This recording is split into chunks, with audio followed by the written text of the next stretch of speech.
अस्सलाम वालेकुम। ख्वाब में लब देखना कैसा होता है?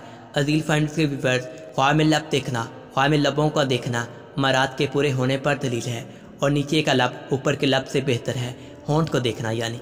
और बात अहले तबीब बयान करते हैं कि लब के ख्वाब में ख्वाहिश और करीबी हैं, और अगर देखें कि ऊपर का लब अपनी जगह पर से साइल हुआ है, दलील है कि औरत को तलाक देगा या औरत इसको हलाक करेगी।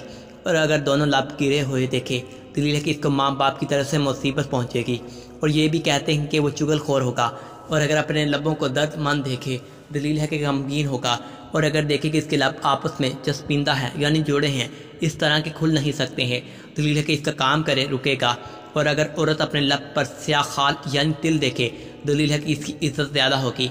हज़रत जाबर में फरमाते हैं, अगर देखे कि अपना लब दांतों में पकड़ कर ज़ख्मी किया है, दलील है कि इसका झगड़ा होगा जिससे हलाकत का खौफ होगा।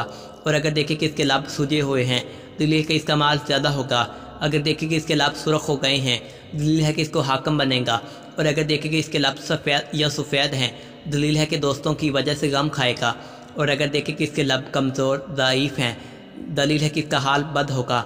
हज़रत जाफ़र फरमाते हैं कि ख्वाब में ऊपर का लब लड़कों और नीचे का लब लड़कियों पर दलील होता है। उम्मीद करता हूँ वीडियो को अच्छी लगी होगी।